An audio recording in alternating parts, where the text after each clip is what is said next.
Hello friends, welcome to मंत्रा। मेरा नाम है रामा। हम बात कर रहे हैं आज इस वीडियो में EDS 10 में लेआउटर के बारे में। लेआउटर बेसिकली वीडियो एडिटिंग का सबसे अहम भाग है EDS के अंदर। जो आपको इन्फॉर्मेशन विंडो मिलता है बाय डिफ़ॉल्ट, ये इन्फॉर्मेशन विंडो हमने यहाँ पर बिन के अंदर रखा हुआ है, नहीं तो आपको ये इन्फॉर्मेशन विंडो आपको मिलती है। लेआउट हम जाते हैं और यहाँ पर हम नॉर्मल यदि हम करते हैं, नॉर्मल करेंगे तो आपको लेआउटर बेसिकली आप यहाँ पर मिलेगा। आपको इन्फॉर्मेशन विंडो इधर मिलती है। हमने इसको स्पेस बचाने के चक्कर में हमने इसको यहाँ पर ड्रैग करके रख दिया था, तो ये यहाँ आता है, जिससे कि हमारी टाइमलाइन का एरिया बढ़ जाए। लेआउटर को यूज़ करना हो तो आपको क्लिप को सेलेक्ट करना पड़ता है और इन्फॉर्मेशन विंडो में जाएंगे तो यहाँ पर लेआउटर आ जाता है। तो इसको आप चाहें तो इस विंडो को छोटा छोटा करके फालतू चीज़ों को हटा भी सकते हैं। इसको बढ़ाना चाहें बढ़ भी जाएगा। हम लेआउटर पे जब क्लिक करते हैं, लेआउटर बेसिकली क्या करता है, आपके क्लिप में जब कोई फिजिकल चेंज करना हो, चाहे स्केल में कोई चेंज करना हो, चाहे रोटेशन करना हो, क्रॉप करना हो, शेडो डालना हो, या 2 विंडो बनाना हो, 3 विंडो बनाना हो, या मोशन क्रिएट करना हो, एनिमेशन क्रिएट करने के लिए हम लेआउटर विंडो में जाते हैं। क्लिप को सेलेक्ट करने के बाद लेआउटर पे क्लिक करते हैं। लेआउटर पे क्लिक करने के बाद आपके सामने ये एक विंडो ओपन होती है। इस विंडो को में भी कई सारे पार्ट हैं। ऊपर आपको टैब मिलते हैं यहाँ पर, और कुछ टूल्स भी यहाँ पर दिए गए हैं। इसके अलावा ये मॉनिटर एरिया है, यहाँ पर हम इसको मॉनिटर करते हैं जो हमने क्लिप सेलेक्ट किया है। राइट साइड में आपको प्रॉपर्टीज़ एरिया होता है, पैरामीटर टैब होता है, प्रीसेट टैब होता है। इसमें बहुत सारे प्रॉपर्टीज होती हैं जिनको हम यूज़ करके इसको हम मॉडिफाई करते हैं। यदि आपको क्लिप में एनिमेशन करना हो तो लोअर साइड में यहाँ पर लेआउटर का एनिमेशन एरिया होता है। यहाँ पर ट्रैक्स वगैरह होते हैं, इनमें की फ्रेमिंग लगा करके हम एनिमेशन क्रिएट करते हैं। पहले हम बात करेंगे इस पैरामीटर्स के बारे में। बेसिकली क्या होता है, कुछ वीडियो फिल्टर्स ऐसे होते हैं जो इनबिल्ड होते हैं, कुछ वीडियो फिल्टर्स ऐसे होते हैं जिनको हमको क्लिप के ऊपर ऐड करके डालने पड़ते हैं।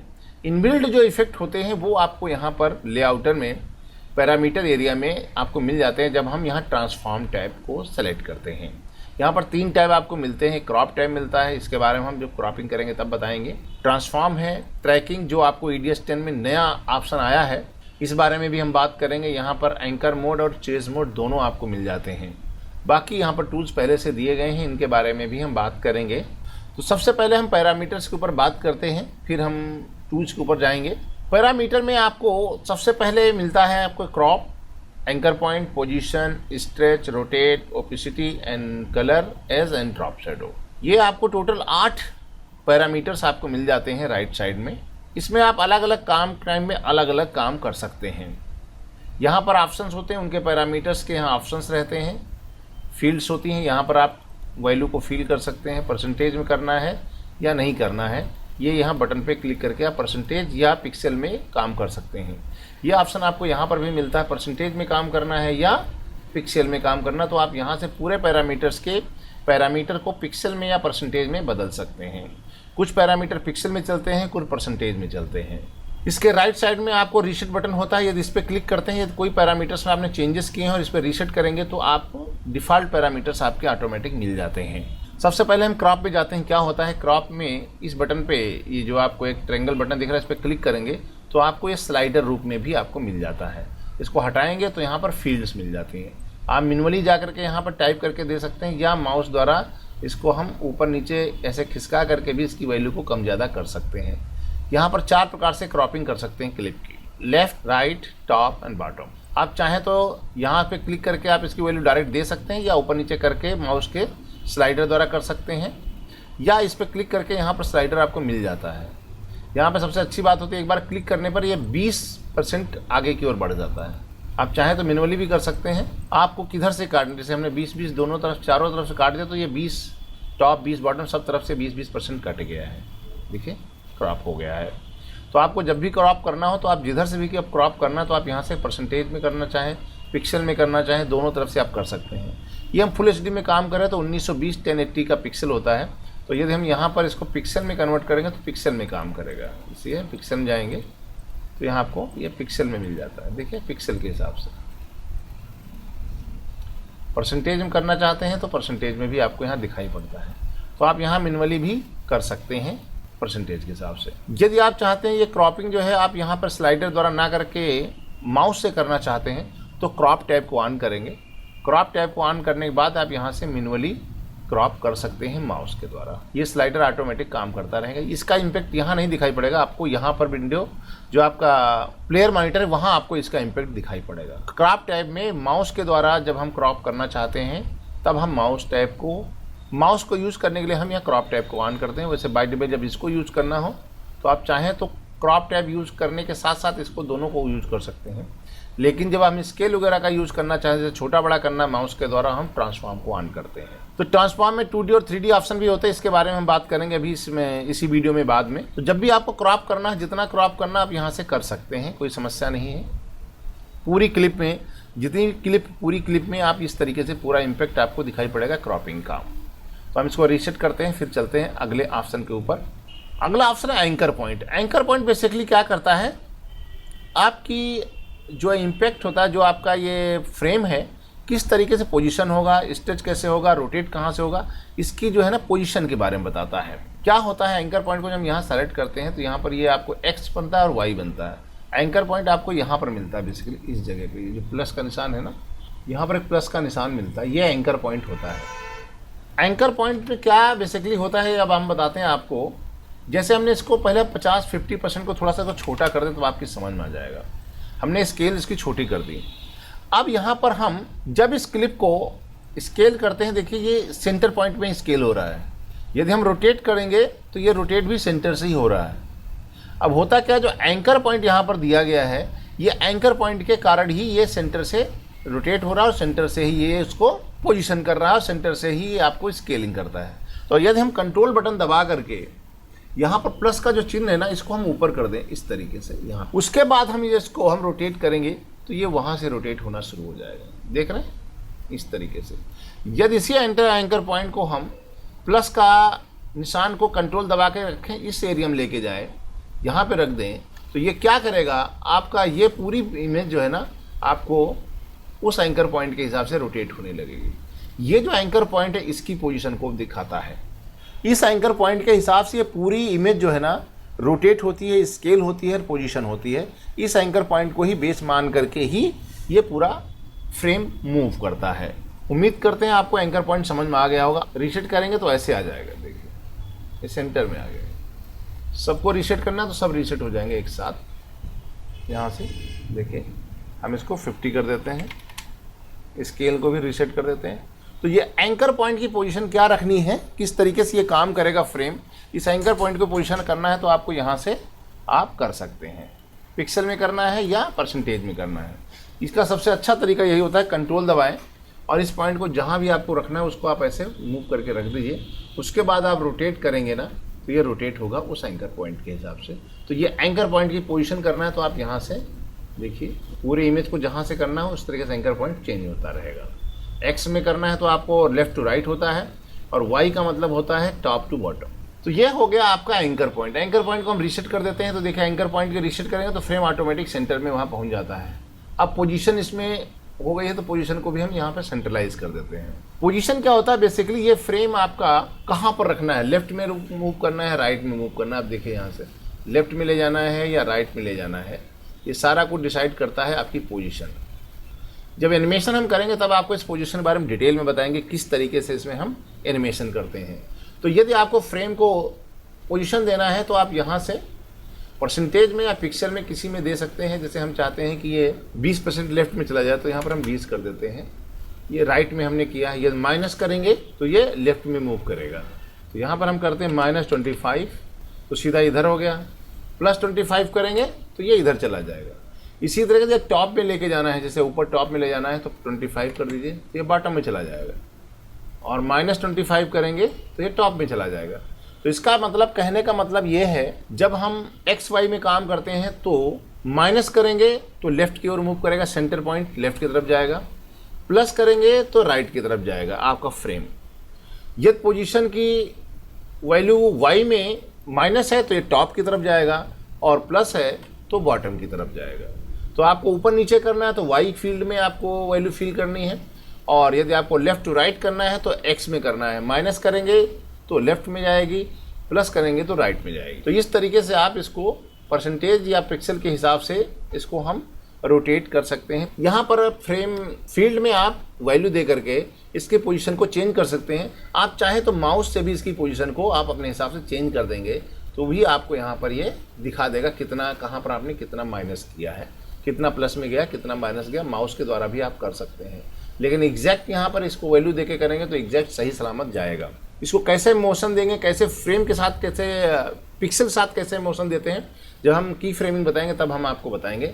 फिलहाल आपको इस तरीके से पोजीशन किया जा सकता है। जब इस टाइप को ऑन करते हैं तो यहाँ पर कुछ और ऑप्शन मिलते हैं, centre point, top, bottom, left. यहाँ पर ये बहुत बढ़िया ऑप्शन दिया गया है। इसका यूज करके आराम से आप अपनी फ्रेम की पोजीशन दे सकते हैं। देखिए बहुत बढ़िया, सेंटर में करना सेंटर कर दीजिए।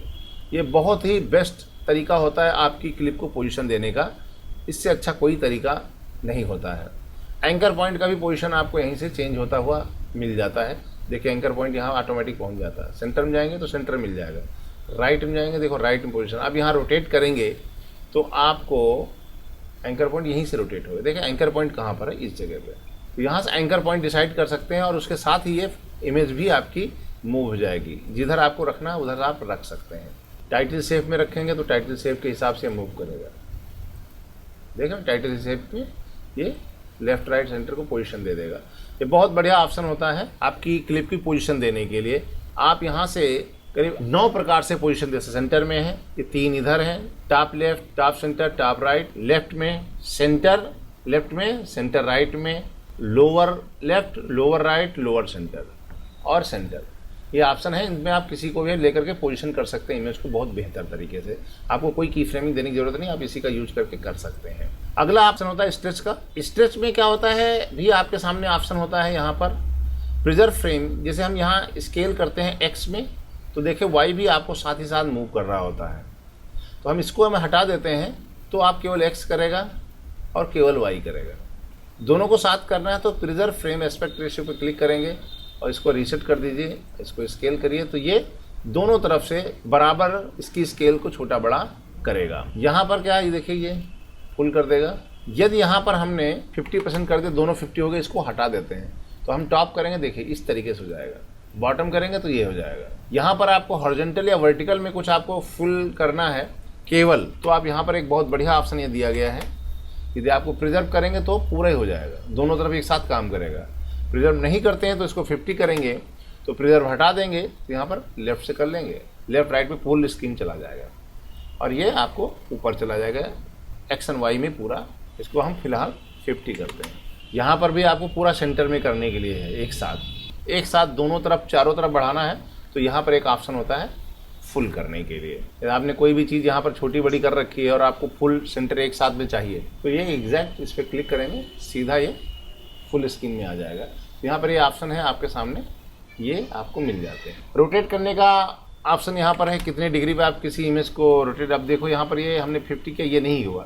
तो यहाँ पर क्या हुआ क्या है, ये हमने प्रिजर्व वाला ऑप्शन नहीं किया है। अब हम यहाँ पर प्रिजर्व वाला कर दिया तो ये एक्स वाई दोनों जो है ना 50-50 हो गया है। यहाँ पर आप डिग्री दे सकते हैं, आप कितने डिग्री में आप इसको रोटेट करना चाहते हैं। नहीं तो इस ऑप्शन क्लिक करें तो यहाँ आपको एक हैंडल मिल जाता है, इससे भी आप मैनुअली आप कर सकते हैं कितने डिग्री में अपनी इमेज को रखना है। ये ऑप्शन भी आपके सामने मौजूद रहता है। और यदि आपको अभी सेंटर से रोटेट करना है, यदि आपको कॉर्नर से रोटेट करना चाह रहे हैं तो आपको हमने बताया एंकर पॉइंट वाले में ऑप्शन है आपके सामने। और एंकर पॉइंट में अच्छा होता है पोजीशन वाला, तो इसमें एंकर पॉइंट को कंट्रोल दबाइए, एंकर पॉइंट मिलेगा, यहाँ रख दीजिए इस जगह पे और उसके बाद रोटेट करेंगे। इस तरीके से आप रोटेट कर सकते हैं एंकर पॉइंट के बेस पे। एंकर पॉइंट सेंटर में रखना तो रीसेट करिए तो इसको जो है, और उसके बाद इसकी पोजीशन यहाँ हो गई। सेंटर में पोजीशन लानी तो क्या करेंगे, पोजीशन को ओपन करेंगे, सेंटर में क्लिक कर देंगे तो आराम सेंटर में आ जाएगा। आपको माउस से करने की जरूरत नहीं, केवल आपको इन ऑप्शंस पे क्लिक करना है, आपकी इमेज ऑटोमेटिक उस लोकेशन पे पहुंच जाएगी जहां आपको चाहिए। ओपेसिटी में क्या होता है, जब आप 2 लेयर पे काम कर रहे होते हैं, हम इसको 100 कर देते हैं, ओके करते हैं। यहाँ पर एक और लेयर नीचे रख देते हैं, को लेकर के यहाँ पे आते हैं। ये देखिए ये कहीं क्यों हो रहा है, देखिए ये इसलिए हो रहा है, ये हमने यहाँ पर इंसर्ट मोड रन रखा, ओवरलैप मोड रखेंगे तो ये नहीं होगा। अब यहाँ पर हमने इसको क्लिक किया, फिर से लेआउटर में गए। यहाँ पर गए तो ओपेसिटी क्या होता है, 2 चीज़ों को मिक्स करने के लिए यूज किया जाता है। हम ओपेसिटी की वैल्यू को थोड़ा सा कम करते हैं। वहाँ पर देखेंगे आपको नीचे की लेयर भी दिखना शुरू हो जाएगी। देख रहे हैं नीचे हमने कपल का विजुअल लगा रखा, तो यहाँ देखें दोनों वीडियो मिक्स हो गए। यदि आपको 2 वीडियो को मिक्स करना है तो आप यहाँ सोर्स को मिक्स कर सकते हैं 100% या जितना करना चाहें, इस तरीके से मिक्सिंग करनी है।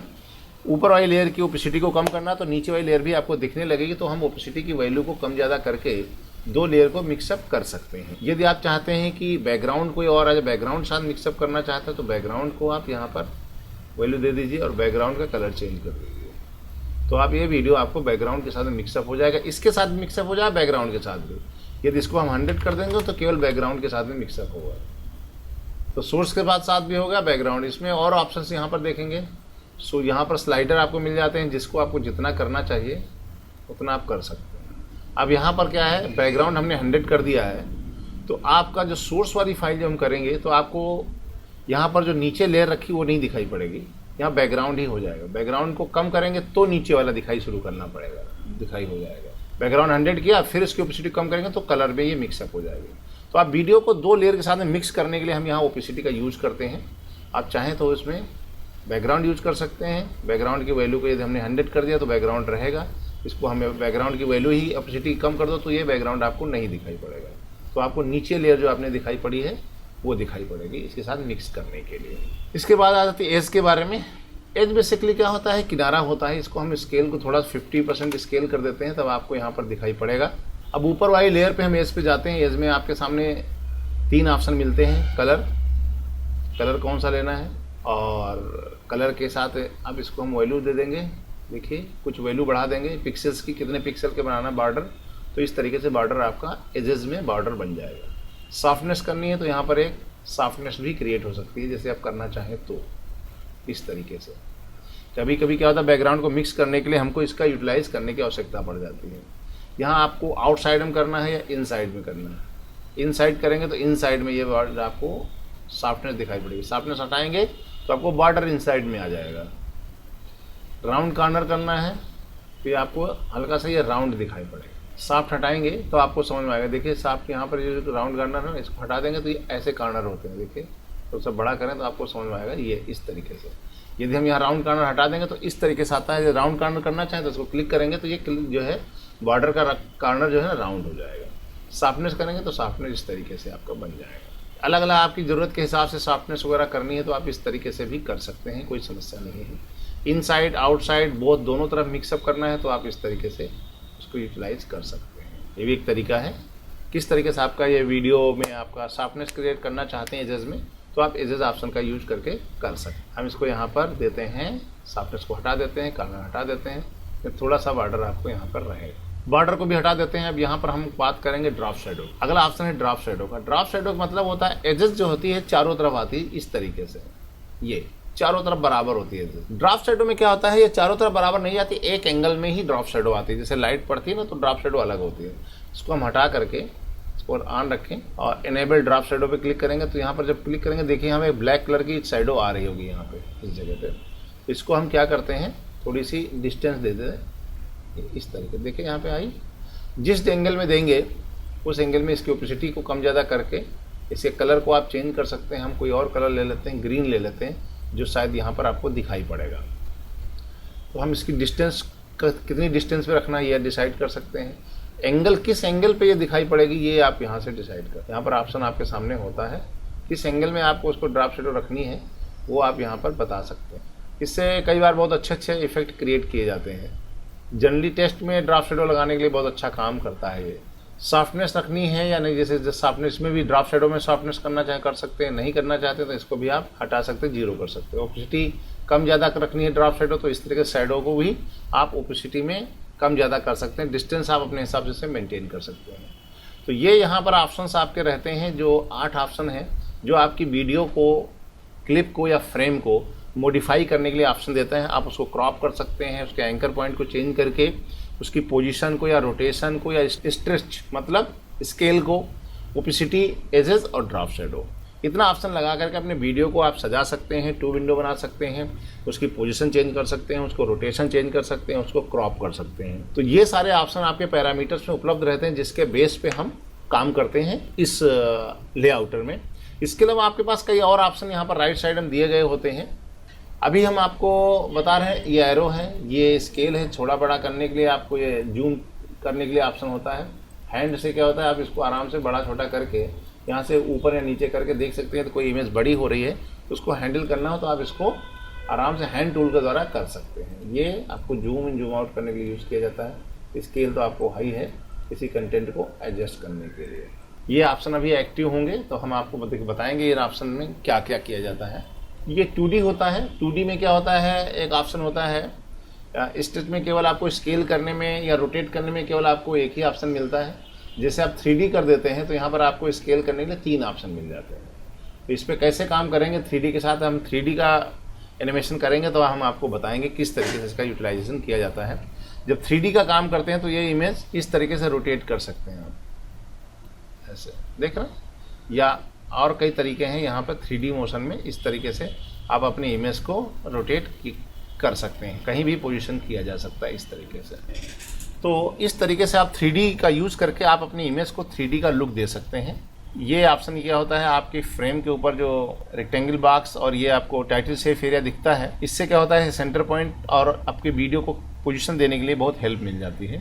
इसको ऑन ऑफ करना है तो रखिए, नहीं करना है तो क्लीन रखना है तो ऐसे करिए, नहीं तो अपनी हेल्प लिए इसको आप ऑन रख सकते हैं। और यहाँ ये लोअर साइड में जो ऑप्शन आपको रहते हैं ये एनिमेशन के समय यूज़ किया जाता है। इसके बारे में अभी हम एक नया वीडियो बनाएंगे।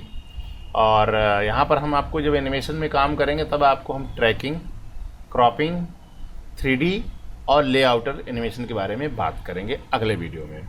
तो उम्मीद करते हैं इस वीडियो में आपको जो इनबिल्ड इफेक्ट होते हैं आपके लेआउटर के अंदर दिए गए होते हैं उनमें हम किस तरह के काम करते हैं, चाहे इसको क्लिप को छोटा करना हो, बड़ा करना हो, एजेस बॉर्डर लगाना हो या ड्रॉप शेडो लगानी हो या उसकी ओपेसिटी को कम ज़्यादा करना हो, तो वो सारी चीज़ें आप यहाँ पर करते हैं पैरामीटर के अंतर्गत। और हम आपको अगले वीडियो में बताएंगे लेआउटर में एनिमेशन कैसे क्रिएट करते हैं।